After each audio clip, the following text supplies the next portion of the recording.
I want to write my own book. How do I do it? As you can tell, I've written a few books, all self-published over the years. I started actually publishing books in 2011. I self-published online. Then I got into Kindle, so it's been what, 9 years, I think. Yeah, I'm gonna look it up. It's been a while, almost a decade of self-publishing books.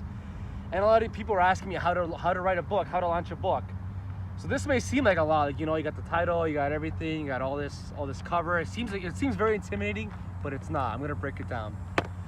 So the first thing I want you to know is that books don't make a lot of money. So if you're planning on getting rich quick with a book, don't bother. Try something else to get rich quick. A book is like your new resume, you know, it's like your new portfolio. You have a book, you get public speaking gigs, you get your foot in the door. It's like a business card pretty much, right? But the first step, I want you to do research.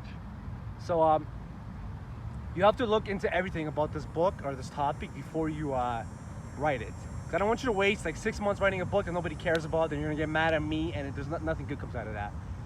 So step one, research. So when you're researching, I mean, like, go on Amazon, type in like the subject. Like, I'm assuming you're gonna have a subject. You don't need a title yet, but you need like a subject or like some sort of context or keywords or a niche or a theme. You need something. You need to be able to summarize it in like at least, you know, maybe 2 or 3 words.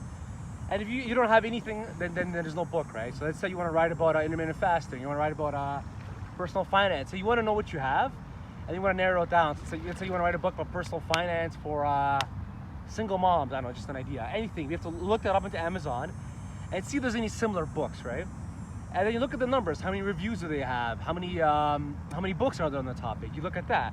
Then you go through eBay. You go through Google. You go through Quora, you go through Facebook, Instagram. Like, you type in the hashtags.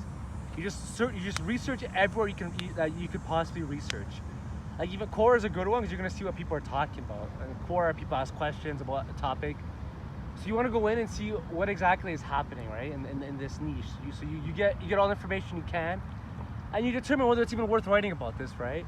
Because let's say you do something about, like, I don't know, collecting rocks from Lake Ontario, right? Like, there might not be that many people that care about collecting rocks out of Lake of Ontario, which is fine. You just don't write that book, you write a different book, right? And then step 2, you start reaching out to people. So this is a very humbling part, but, you know, you gotta try to do some polls, some surveys. You know, hopefully you have a social media following or some accounts, like, do polls about the topic, ask questions, ask people what they're struggling with, email authors, join Facebook groups, join forums, Reddit, Quora, talk to people and see what the word is, you know. And this is a stage where you're making notes. You get as many stickies as you can. I use Evernote. I have a planner. I write everything down, like everything. Write every crazy idea down. Write it all down. As many notes as you can. This could take you days, weeks, months. Doesn't matter. Do all the research you can, because that's gonna be it for research. Step 3, you write. So you have to write. So you've got your research. You see that this is a popular topic. You know it's worth writing about. And now you write. There's no techniques here. Like, everyone asks, how do you write? Where do you do it? It doesn't matter. You can use Microsoft Word, Evernote. Just write. And then you get like a skeleton, or you get like a table of contents, whatever. You have like 4 or 5, how many sections you want. Make a list of sections. Make a list of chapters, and just start writing. I use Evernote usually, or I use Microsoft Word. Depends how I feel, and I just write. Or Google Docs, because it's free. Just write. Write nonstop. Write every day. Every morning you wake up, write. Set a small goal. Say, I'm going to write a couple hundred words, and just write. And if you can't write about this every day, then you don't have a book in you, which is fine. You can move on with your life. Write. Don't worry about anything else at this point. You've done your research, and the formatting is next. Step 4. This is when you've done the writing. Now you format it. So the beauty is you can find somebody on Fiverr, or all the templates are available online. I publish to Amazon Kindle, so if you get an account there, they give you all the tools. It's really easy. So you get someone to format it. Depends on your budget. Hopefully you got some money to spend. You want someone to edit it, like grammar and for structure. You know, you might spend some money, and this depends on how much you want to invest into this product. Like, you want a good editor, right? Like, I don't know how to say this, but you want someone that's gonna edit it and go through it.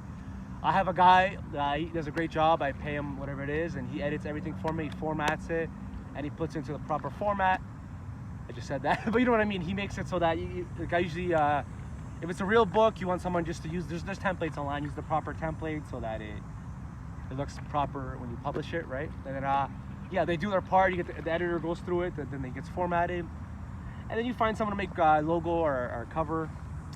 Once again, really easy, just type in book covers. There's so many people that do it on Fiverr, Freelance, Odesk.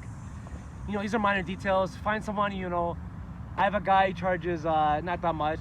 I mean, it's totally worth it, but if you take pride in your book, you know, you might have to pay $100, which is fine. It's your product. Do that, get everything formatted, get this file ready, and then you're gonna send out a bunch of copies to people. And then step 5 is the final step. Now you're gonna pre-launch. You're gonna upload it to, you know, whether you upload it to Gumroad or upload it to Kindle or Amazon, whatever. You pre-launch it, you get the word out, you work on your marketing, you're sending out copies, you're getting the word out. You set a launch date, you launch that book. That's how you can write your first book.